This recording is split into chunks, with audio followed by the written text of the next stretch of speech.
Millions of frontline workers keep our economy running and are provided with the latest technology to do their jobs. But digital adoption, especially by frontline workers, is really hard. This is Frontline Innovators. We explore how to overcome challenges and achieve success when we empower our essential workers. I'm Justin Lake. And I'm Gene Signorini. Together, we speak with experts who are leading the way and driving digital transformation to the front line. This podcast is sponsored by Skillful, on a mission to help frontline workers learn and use the technology needed to succeed in their jobs. Today's guest is a change management leader and a board member at Recovery Community Foundation of Forsyth. He's currently a senior organizational change consultant at Cerner Corporation. Please welcome to the show, Brett Broadrick. How are you, sir? Hey, I'm doing well, Justin. How are you doing? I'm doing very well. Thank you so much for taking the time to join us today. I know we had some scheduling changes that we had to accommodate, and that's just a sign of the busy times for everybody. But thank you for making the time to join us today. Yeah, no, thank you for the opportunity. I appreciate it. Let me start out, as we often do in the show, and ask you for your take on what you think the biggest challenge you see facing the deskless workforce today.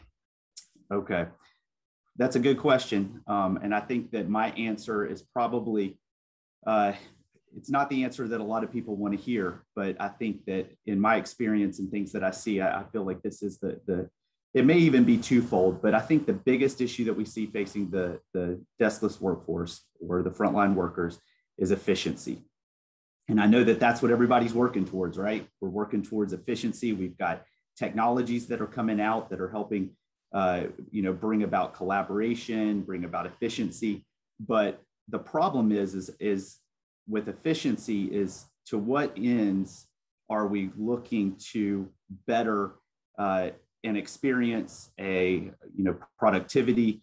There's always got to be something on the other end that's taking away. And what I've seen over the years is as we continue to create more efficiency through technology implementation, we lose quality and we lose certain things that we end up hitting a block, and we have to figure out how do we get over that block again. Unfortunately, the individuals that are caught in the crosshairs are the frontline workers. Now, I'm not saying that I'm against efficiency or I'm against doing things smarter, but what I do see as an issue and a problem is as we create new platforms or new technologies that plug into those platforms, and we push them down to the frontline worker, and the end goal is efficiency in a sense, we end up almost having the dog that bites the hand that feed it mentality, where we lose something in that mix. So I would say that again, I'm not against the productivity and efficiency, but that is the issue that is faced. I think the biggest challenge to the frontline worker. We see a lot of things that are coming out to battle that. We see smart contracts that may actually hit a little bit more of the middle management role, but we see that smart contracts with blockchain technology will ultimately flow down to the frontline worker. So, understanding, bringing more efficiency into that, not having a real change management methodology or model when understanding what do we know about our frontline workers? What are they facing on a daily basis? Is the efficiency really going to create a better work environment for the frontline worker? Or is it going to come back to bite the organization in the end? So we could dig a lot deeper into that, but I would say efficiency around technology is probably the biggest challenge. Well, this is a fantastic start. The reason we really wanted to have this change management series is to really talk even more about the human element and the impact of change on them. And you raised an interesting point that I haven't really thought much about, which is the byproduct of the efficiency gains and how that's affecting the humans. I would like to drill into that a little bit further. What do you think are some of the negatives that may be felt by the frontline workers themselves? So I think, again, I'm not an expert at this. I've had enough to kind of see where we fit in to the human element of new technologies coming in that are supposed to drive efficiencies. But I think when you first look at it, you already have a frontline workforce that feels the pressure of needing to do more, right? They, their metrics is I guess maybe over the past 10 years, we've seen everything is metrics related, right? You've got a dashboard for everything. So you've got somebody who's sitting on a management level who's got a dashboard. They're looking at, is it a delivery driver? How many packages are they delivering? What is the damage rate or the quality control perspective? It's all driven by metrics. So we bring in technologies that are trying to help improve that. It really, from a psychological perspective, is just adding more to the frontline worker to worry about. A lot of times that's because you don't have proper change methods put into place, because you may have a board of directors or a company that's, there's the shareholders are in mind. So they're trying to increase, market share or revenue, margin, whatever that looks like. It goes down to the frontline worker and they don't understand the impact of that. So I would say that that's probably, when you dig into it, the first thing that I would say is that the pressures that are already on the shoulders of the frontline worker only get they're only added to it. So yeah, so it might be on the receiving end of this conversation that they just feel like, oh great, now I just have to do more work and get paid the same amount and work the same number of hours, but now they're just trying to squeeze more work out of me in the same time frame. Is that essentially what you're saying? Yeah, I think that's exactly what I'm saying. And you read stories about it all the time. Even companies as smart as Amazon that have got the productivity game down to the nth degree, their frontline workers feel the pressure. And, you hear about the delivery drivers, you hear about the people in the warehouses. Now, I'm not to say those aren't great places to work, but you do hear about the effects of faster, better, quicker. So. Yeah. As a technology provider, I've been a part of a lot of those conversations at headquarters where we're working in conference rooms trying to talk about how we can, provide technology that will facilitate the increase in productivity. But what's also interesting that I've witnessed in most of those conversations is I've never once witnessed a scenario where the company wants to cause discomfort to the employees, right? And in fact, in most cases, inside those inner workings of that project design and the implementation of that project are often conversations about how we can actually be making the lives of those frontline workers easier. I think where the breakdown is sometimes is the communication. And I think that's where, you talk about from a change management perspective, we're probably not paying enough attention overall to the change management, just having a practice in place, having a plan in place for how we're going to communicate those things. And I think a lot of times it just comes across as nothing more than efficiency improvement, when a lot of times I can tell you from having been in part of the meetings that some of the motivations were to make it easier for them to be successful. What are your thoughts on maybe some practices around change management and how we might try to head that off before those problems occur? Yeah, so you bring up a great point, because I've been in those discussions as well as a director within the company. You want to help the company, you want to find better ways to do it, but I think any CEO or president or director that's been connected to the front line in any way, shape, or form, they've got a heart for them, right? That's definitely a discussion, is how do we not add more burden or things like that. But you make a great point where it takes me back. So IBM did a study. I'm not sure if you've heard of it, but I'm going to try to remember the name of the study, but it's making change work while work keeps changing. Have you heard of this study before? I haven't, but I'm excited to. Yeah, so it's a great study. I would go and read it. So the main concept is really they followed a whole lot of companies over organizational change implementations, maybe around ERP systems, big high level change. And what they really wanted to find out was which companies could be classified as almost a change architect, which ones did it right, and how do we look at what they did right, and how can we take that data, put it into a study and help other companies understand it. So it goes really deep, and there's a lot you can get from that study. But what really comes out to me is exactly what you said. You said communication, and that when it comes to change management, communication is sort of the mecca of the foundation of how this whole thing is going to play out. So in this IBM study, they wanted to look at what were the factors that were most prevalent within a successful change architect type of environment. And a lot of people would think like, okay, well, it would be training, or it would be the creation of a great team. It might be aligning compensations, the way it should be done. So if you look at that, those are some hard factors, right? And you would think that, oh, those are really important. But what you find out, is that those were the last factors. When they surveyed these companies and they found out what was the most important factor to follow through this change, it was not hard factors. It was actually soft factors. So the number one thing was communication from top sponsor or executive sponsorship. So are you hearing from the president, from the CEO, from your leaders, how important this change is, how they've bought into it, why it's important to them? So that was the number one. It goes down to, I want to say that, shared vision was right up there too. So is it a siloed off company and everyone's got their own idea of why we're doing this? Or does the whole company have a shared vision of why this change is coming down? And then you have other ones like, teamwork. Is it a company that, I don't want to say incentivizes, but motivates proper teamwork amongst the company when it comes to this change methodology implementation? So as you work through those are the top ones. And it all boils down to communication. Are you communicating your vision? Does your top leadership communicate the importance and why it's being done? And do you have a team that understands that's working together well? So it's communication. And IBM goes into a lot more detail. I'm giving you the very Cliff's Notes version of it, but you hit the nail on the head. I'm going to look that study up. I think that would be a good reading for me and my team for sure, and hopefully for the rest of the audience. So I'm going to go look at that, and we'll see if we can put a link to that in the show notes for the podcast. I think that's fantastic. Yeah, definitely. It's making change work while work keeps changing. It's IBM.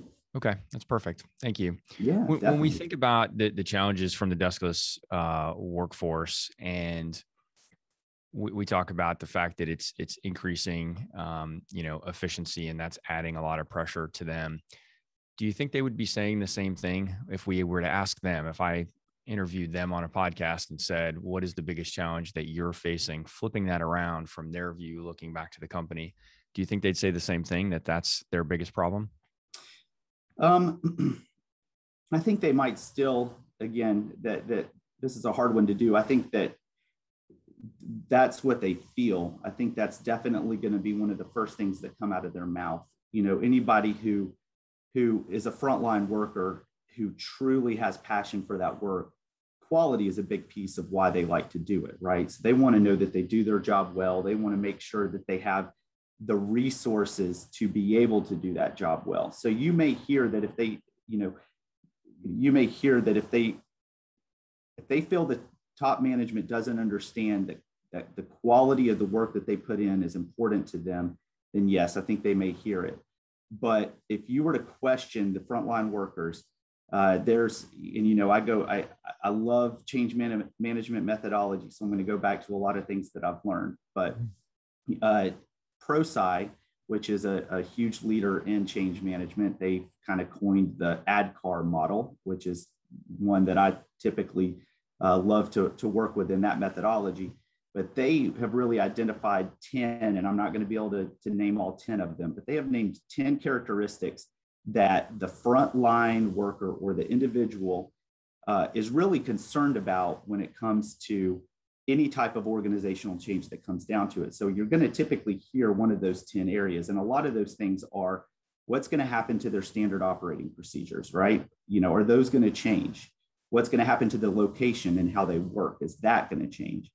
Money's definitely going to be one, is there going to be a change in compensation? So they, frontline workers definitely care about that. But, there's these 10 key components that as an organization is looking to roll out some sort of large organizational change program, they really need to identify those 10. And you can go into ProSci, find those out. It gives you some very good structured way to understand how do you implement measures to counter those things and not necessarily counter them in a negative way. But yeah, the frontline worker is gonna really be able to speak to those. But I think that they will still talk about quality over efficiency. Yeah, that's good. When you mentioned something about just the change perspective for them and how it's going to change their job. I think one of the things that we see with technology, particularly with frontline workers who have often been left out of a lot of the planning conversations, is the perception is that efficiency is going to actually work them out of a job. Mm-hmm. And I admit to being guilty of not recognizing that earlier in my career when we were trying to roll out technology in certain industries, and we saw a lot of reluctance from the employees to embrace it. And we thought it was just reluctance to adopt technology just kind of for the sake of it. What we realized is that some of them felt threatened by the technology, that, you know, if there's 10 of us here today and we embrace this technology, there's only going to be 8 of us here, you know, in 30 days. Do you think that, have you seen any examples of that where you think that might affect you know, their perspective on how willing they are to embrace the technology? Yeah, I definitely think so. But here's where I kind of diverge. Even somebody who has a huge passion for the frontline worker, here's where I diverge from, I guess, what maybe the status quo would think on this subject. So what we know is that just like gravity, we can't fight it, right? We can learn how to leverage it, and we can learn how to work with it. But we know that technology is ultimately going to change frontline workers' experiences. It may even eliminate some frontline worker positions. We know that's true. We know that that's a concern that they have out there. So I guess the question is instead of, you know, how do we gloss over this reality? You know, what can we do with this reality, and what can we do for the frontline worker? And I think this is where companies, you know, maybe this is, you know, sort of their, you know, their corporate social responsibility or something to the worker. But I think this is where organizations really need to have clear-cut programs or initiatives that are all about giving the frontline worker access to improving their skill sets, education, understanding, you know, I think it's really the onus on the company to understand what technologies are what's coming over the next 5 years, understanding what frontline workers are going to be affected by it, and helping those frontline workers know, do I need to get more skills? Do I need to see what a career path is, and, you know, to ultimately be able to bring those people up to a new position. So when this technology comes, it shows that we cared about that role and we gave them the opportunity to do it. So yes, it is a concern, but I don't think it's a concern. We need to understand it's a reality at the same time. What you just hit on is an important part. You know, my day job, we have a technology training platform that we help frontline workers become successful with the technology that they need. And so when you talk about that aspect of kind of upskilling the individuals, the intent there is to allow them to be successful in that new world, right? So if we can get them comfortable with the communication piece and help them understand that their role is actually preserved through their adoption of this technology, not the other way around, right? That's an important part of the communication. So, you know, we can help some things with our platform, but, you know, at the end of the day, the employer really needs to make sure that they're covering off in the communication so that those employees understand, you know, kind of what they're signing up for and, you know, what their best path for success will really be. So I think that's a really good point. Yeah, I think that, you know, we don't see phone booth manufacturing plants anymore. We don't see cassette tape manufacturing plants anymore. And that's, you know, we would all be glad to, you know, at least I'm super happy I have a cell phone now and I have MP3s or Spotify or whatever. So, you know, we don't want to fight gravity or fight innovation. We just want to learn how to leverage it. And what is our responsibility with the frontline worker to make sure that they're prepared? They ultimately get to make the choice, but do they have the resources that they need to grow with that? And as a company, I think there is some responsibility there for us to provide that to them. Yeah, that makes sense.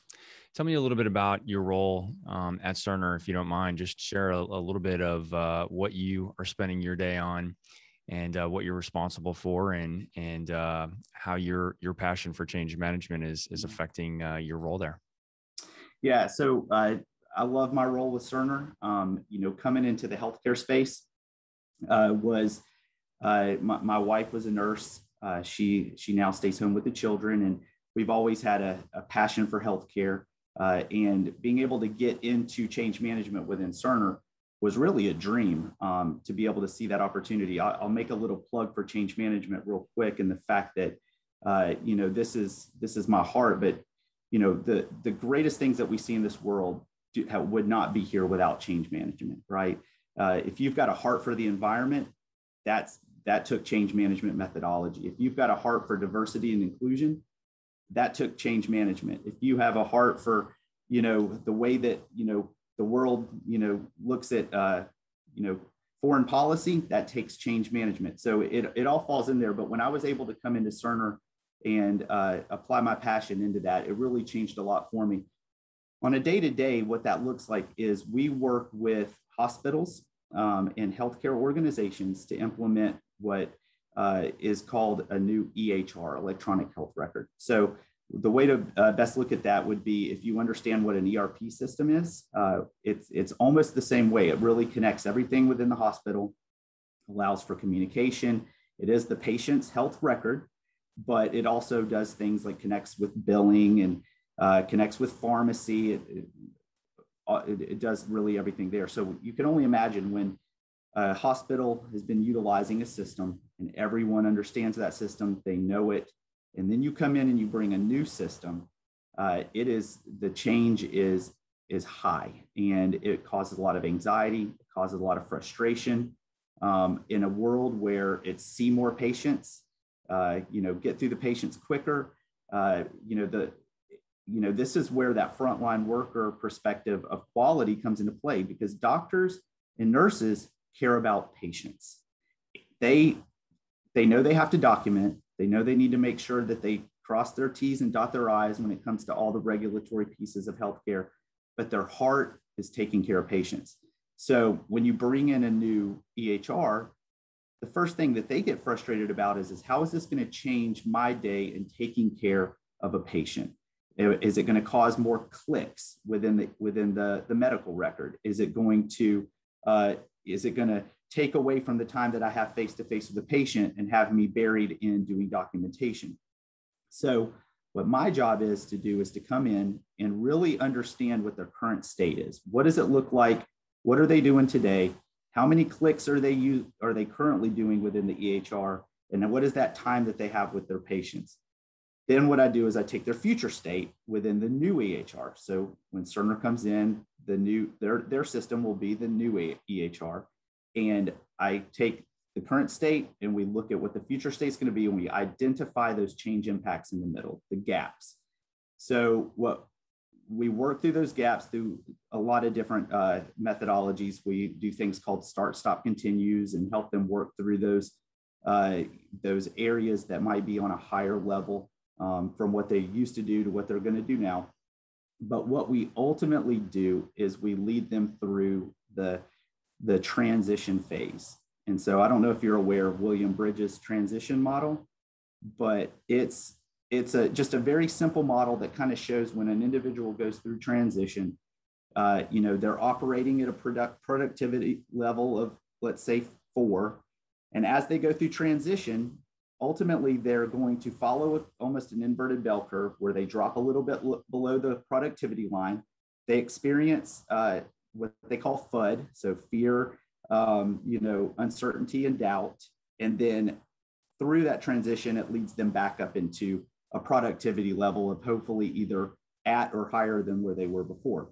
Change management does not erase the model. It does not get rid of going below the productivity line. What it does is it shortens it, and it makes it less, it shallows the curve, right? So when we walk alongside these frontline workers, these nurses, doctors, psychologists, when we walk alongside them and we're elbow to elbow and we're walking through, we know what you're doing on a day-to-day. We care about that. That is sort of the meat in what helps us understand how to move through that transition. Now we're going to walk through this and understand your workflows. What do you do in the system when bringing a patient in, checking their vitals, looking up their allergies? How do you translate that into the future state EHR? And we really go through practicing some curated measures and strategies on how do we get through it. And then the whole goal is engagement and user adoption when go live hits. So that's it in a snapshot. It would just be a lot easier if you could just shut the hospital down for 90 days and, get everybody trained up, right? But I suspect that's never in the cards. Nope. And it's funny, training is such a small piece of it. Training is a very high level overview look at what they're supposed to do on a day-to-day basis. But if we were to only give them training and not give them change management, I would say that, it would be destined to fail on that level of change. So talk through that a little bit.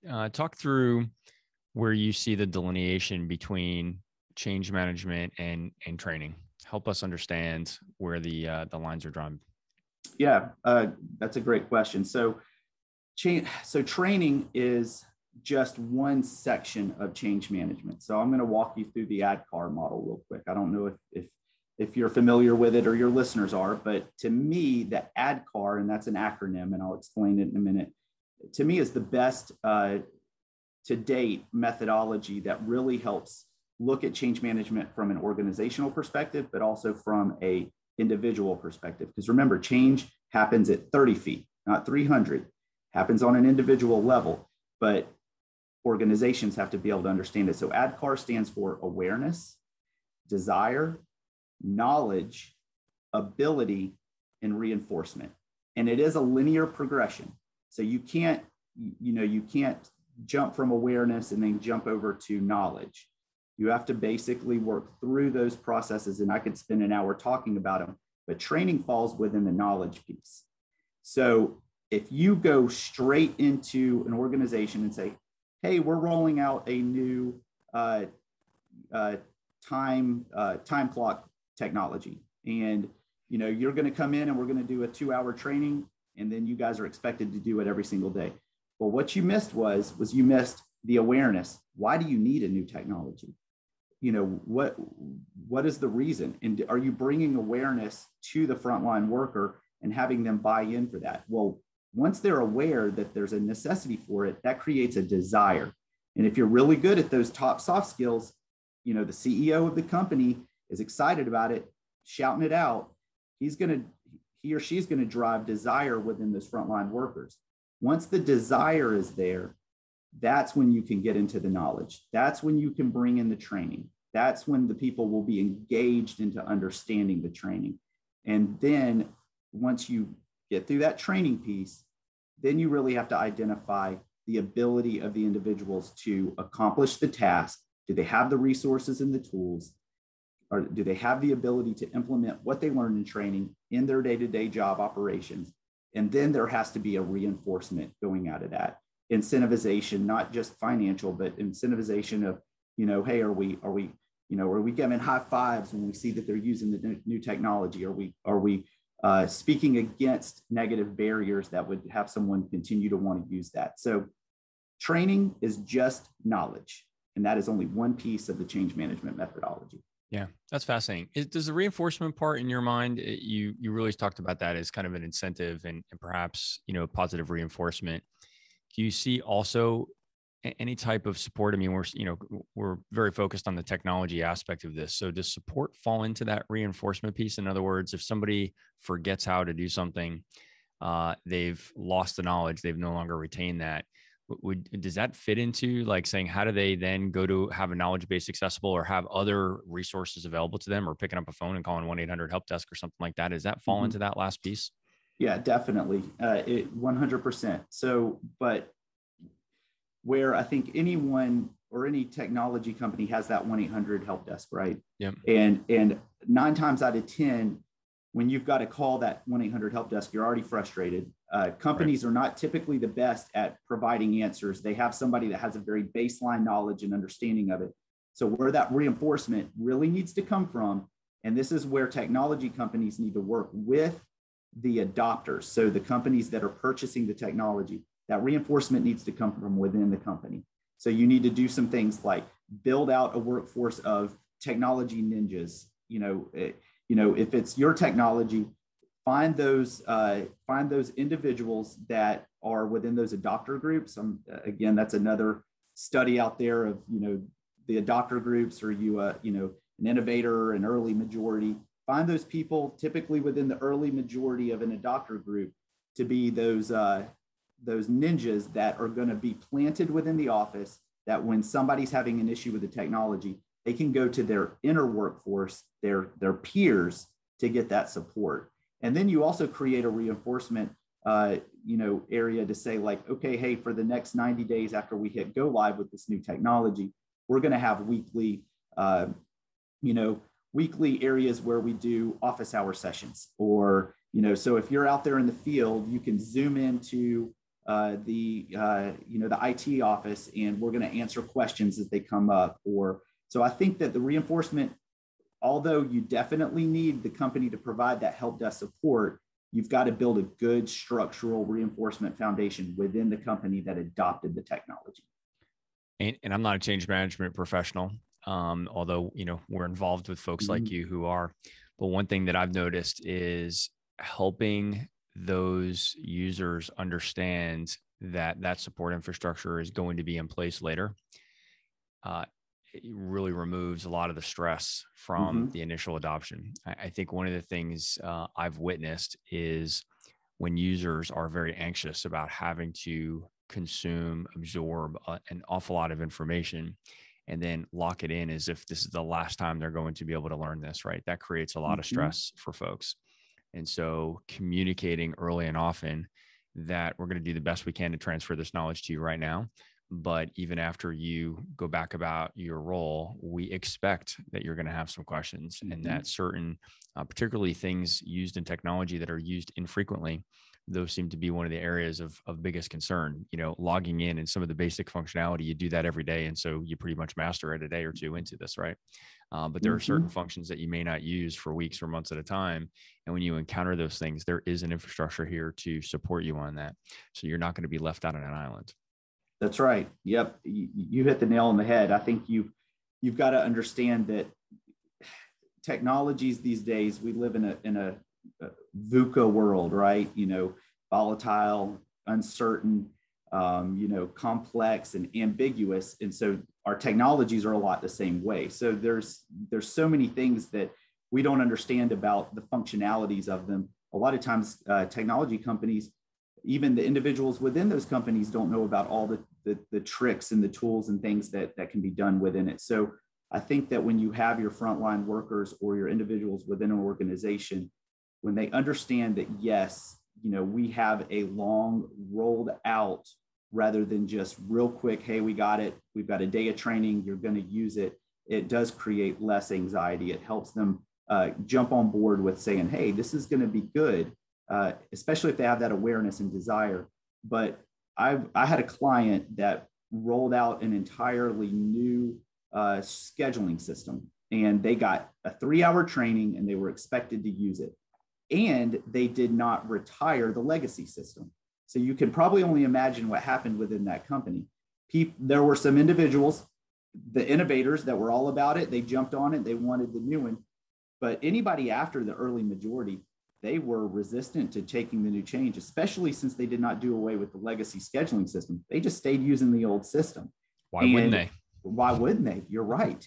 I mean, you hit the nail on the head. Why wouldn't they? Especially if it was still there and it was still functional. So, I think any company that is going to roll out technology to anyone, a great value add, even if it's on a scaled down level, is some sort of change management, process that they can provide to the client to help them understand how can they better roll this out. Because at the end of the day, if your technology does not equal user engagement or end user adoption, the company's not going to be happy with the technology. It may be their fault that they didn't have change management methodology, but they're still not going to be happy with the technology.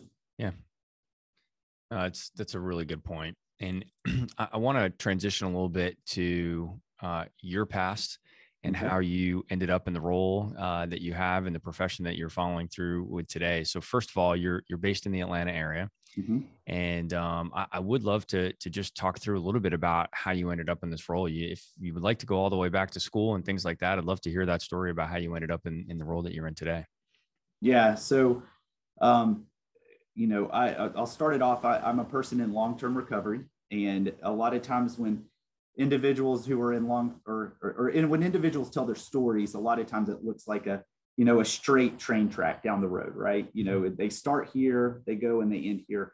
A person in long-term recovery looks more like a train yard, where it's like a track comes in and then it crosses and it goes 50 directions and then comes out on the other end. And that's a lot like my story. But my passion for change came through the biggest change that happened in my life back in 2011. And that was when I got clean and sober. I went through a big piece of that was the 12 steps of Alcoholics Anonymous.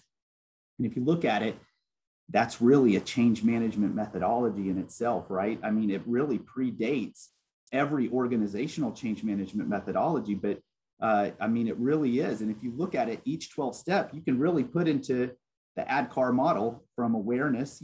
Step one, you admitted that you were powerless over alcohol. And then you got desire, you'd made a decision, where you admitted that you were, you needed God to help you overcome that, and you work through those, right? So they fit into those models, and seeing that, implementing that, and, I do give credit to a spiritual life and things like that, but understanding a change management methodology and seeing what it did in my life was monumental. So when I ultimately got into organizational development, which I found through, I graduated with a psychology degree, went through, career transitions of, got into some entrepreneurial type roles, but also played a lot in talent optimization, talent acquisition, got involved heavily into human resources, and then into organizational development. So building upon all those, I started really understanding, well, hey, if we're looking at this from a more individual level, how do we better form an organization through using a methodology to optimize the workforce, to create an L&D department, or a learning and development department that actually gives skills that improve the career path of your peers and your coworkers. So through a lot of that, that's when I tripped and fell right into change management. So I fell right into Kotter's 8-step model, and it just like the 12 steps of AA from an organizational perspective, it was a light bulb moment for me. And I started implementing those 8 steps and started working through those, and did that with the implementation of new HRS systems, payroll systems. A lot of it was built into HRIS, but also creating and devising leadership development plans, employee performance plans, new benefit structures within organizations. So, applying those methodologies produced fruit, and it only, bubbled up the fire even more and more within me. And so being able to take that and then move into a consultant's, going from more of a director's role, and being more of a visionary, building a team to structurally implement it, to going into an area where I can, go one-on-one with the client, understand what they're going through, be able to go back, take learned and proven measures, and implement those. It's really been a dream come true. And it's also helped me understand when I'm working with individuals. You mentioned that I'm on the board of directors with that recovery organization. It helps me understand, how do I help them build an organization that understands what does an individual need to understand going through recovery in order for success to happen. And a lot of times that's not 12 steps of AA for individuals, right? A lot of times in the world today, pathways to recovery are numerous. There's a plethora of them, but they all boil down to the same change management methodology and the way that our brains work. So I've been able to implement it, but that's a little bit of my background. No, you're making me wonder how what you learned as a person going through recovery has impacted your perception of the folks in your business. So is there crossover there between things that you've learned as you're on your personal journey and allowing you to perhaps enter into the thought about your users with a little bit more empathy about the change that they're encountering and how what you've learned has helped in your profession? I'd be curious to dig into that a little bit. Yeah, 100%. So the best part about human resources, and you can look at that within a specific discipline, or you can look at it from a broader perspective, but the best thing about human resources is the word human, right? We're dealing with humans, people, and more times than not, and I understand it. I'm not immune to falling into this trap, but when you are looking at what's best for the company, it's easy to say, well, okay, everyone here, you're employees, you get paid a paycheck. This is what we need to do as a company. And you just need to do it. You need to fall in line. You need to adopt the technology, or you need to understand that your PTO policy is changing, or you need to understand that we're doing a reduction in workforce and we're going to reorganize, the company. And, it's, while there's truth in that, and, again, we have to understand that these things do happen within companies, you can't lose the human element of it. And what I love about change management is it allows, and it really provides proof that a company has to understand the person and the human side of an organization in order to see these changes happen. So for me in recovery, you might, again, and I don't want to dog on this saying, but you probably have heard the concept of just say no, right? Yep. And that was a huge, I want to say it was Nancy Reagan, I think. Nancy Reagan, I believe, back in the 80s. Yeah. And, it sounds great. And yeah, sure, just say no. But anyone who struggles with addiction and alcoholism can't just say no. Now, there may be a point where they can say no, but someone who's in active addiction cannot just say no. And you have to understand that. And you have to understand, what is that person who's struggling with that addiction or that problem? And it isn't just addiction. It could be, really any habit or hang up that somebody has that's detrimental to their, but you have to understand, what they're going through, and you have to understand it from a human level. And until you do that, you can't help them. So same with our frontline workers, right? You may run out there, and how many times have we seen a company that they think they have this mind-blowing technology that's going to revolutionize everything. They throw it out there and it's an utter failure. And it's because they did not truly understand why the frontline worker was unable to implement it and get it integrated into their system. Or let's say you implemented it and you had a mass exodus from the company, right? Now, all of a sudden they're extremely unhappy. So when you work through this, we have to understand there's a human element to it.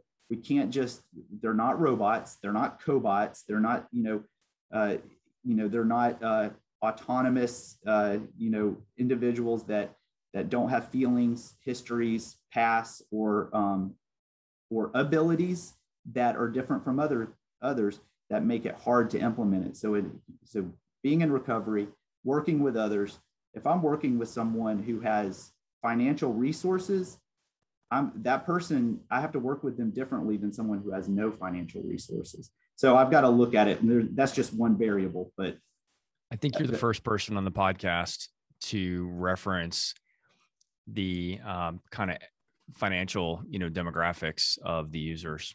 And I think that's really insightful. One of our team members said one day we were having an innovation brainstorming session about the technology that we build. And one of our team members said, you have to understand that many of the men and women that we serve may be kind of living paycheck to paycheck, and that the technology that their employer is kind of forcing them to use might threaten their livelihood or give them the perception that their livelihood is threatened. Right. Mm-hmm. And that was a really powerful moment for me as a professional, especially one that's involved in this. And I have a high sensitivity for the frontline workers. I'm truly passionate about serving them, but I admit I'm probably not in the same financial situation as a lot of the men and women that we serve. And so it didn't occur to me that some of these people, it's not just about them being uncomfortable to change or that they never wanted to be a tech wizard, so they just are reluctant to use this new technology, but they may feel so threatened by it because of their financial circumstance. And I think that's something that's probably left out. I think a lot of the other folks at corporate, in many of the companies that we work with are not thinking about the potential. Again, just from a perception, they know that they're not planning to lay off 2/3 of the workforce because of this technology, but that workforce doesn't necessarily know that. And so we have to all be better at thinking about those circumstances and trying to put ourselves in their shoes. 100%. Yeah. You've got to put yourself in their shoes. I couldn't say it any better. If you think back in your career path, it sounds like you've just landed in a perfect role for you. And the brief time that we've had to get to know one another prior to today and now today, it sounds like you're just really in a perfect spot based on your background. But if there's anything that you could change in your past, would you change the trajectory, whether through school or from some of your earlier roles in your career? Because I'm in recovery, I will tell you, I would change nothing from my past. Now, that's hindsight, right? That's me sitting where I am today. Everything that I have today is a culmination of every decision, good or bad, that's led me to where I am. Now, are there things that I wish didn't happen? Sure. But we can't change the past, and we can only move forward, and we can only, build upon what we've done. But if I had to look at someone who may be at an earlier point in their life, or they may be there, what I would say is take control of, your human skill set. That's the first thing that I would say, is understand that, frontline workers, I was there at one point. I was a frontline worker for the airline industry, out there loading airplanes, pushing them out, bringing them in. I've been a frontline worker in the restaurant industry. I've done a lot of things like that. But what we need to understand is that in the world we live in today, and the way that things are coming with technology, is we always have to be improving upon our skill set. We need to understand that, hey, I may always want to do frontline work, but I need to understand that frontline work may change. I feel like I'm blessed in the fact that I had some mentors in my life put that into me very early. And over the past 10 years, I've never forgotten it. And I've continued to work through it. But yeah, I would not change anything in my past. I'm grateful for everything that's happened, even the worst parts of it. I wouldn't have the family I have today, the job that I have today, if I hadn't gone through it. Yeah, I think that's great. Well, and it sounds like you've really turned something that could be negative into something just massively positive, both for yourself and I'm sure your immediate circle and also in your career. And I think a lot of people are probably benefiting from the journey that you are on and all that you've learned. Right. And so I think that's, a fantastic way to, create positive out of something that, might not be positive by its nature. Yeah, I hope so. I hope that I only want to improve the world. That's, we're not perfect at that, or I'm not perfect at that. But at the end of the day, if I can help somebody else, especially somebody who's as hopeless as I was, and, again, if we want to tie that into change management, when big organizational change comes, it causes a lot of hopelessness within organizations. So if we can come in and we can help bring some hope through change management methodology, it's awesome. That's fantastic. Well, you're clearly well studied in your field. And, you talked a lot of acronyms that I have in my notes now that I need to go research, but I'm curious, where do you learn, what kind of events, virtual or in person, where do you go learn new things to develop professionally? So really all over the place since 2020, events have kind of been few and far between. I really don't like the virtual event, but I'm a huge proponent of podcasts. And I will kind of follow rabbit trails down. So if I'm listening to a podcast, someone's listening here and they hear about the William Bridges model, or they hear about ADKAR, I'm a type person that will go and research that. And then I'll buy books on it and read it. And then that may lead me to another, and I follow that rabbit trail. So to me, the biggest place of knowledge right now is staying close and connected with influencers within the industry. So if I follow a lot of individuals on LinkedIn, I read their posts. I listen to podcasts on change management, on leadership, business, pick up on key things, follow those rabbit trails. And then luckily, when you're involved in an organization, the great thing is you always want to find an organization that cares about your personal development.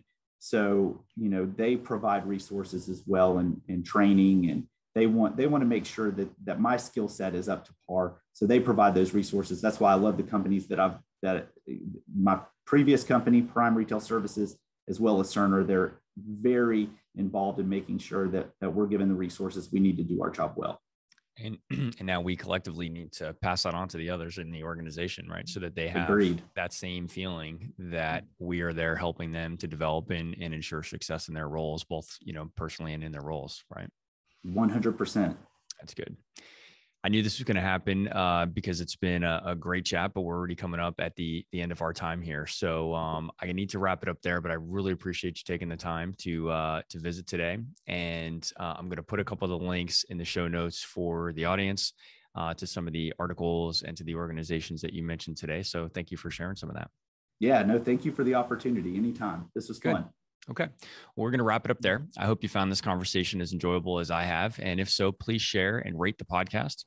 5-star ratings help ensure that it gets promoted to other professionals like you that are innovating on the front lines. This podcast is sponsored by Skillful, the mobile digital adoption platform for deskless and frontline workers. Visit our website at skillful.com. That's SKYLLFUL.com. And if you or someone you know is out there innovating on the front lines, we'd love to hear about it. Please reach out to me on LinkedIn and share your story, and we'll see you on the next episode. Thank you. Thanks. Excellent.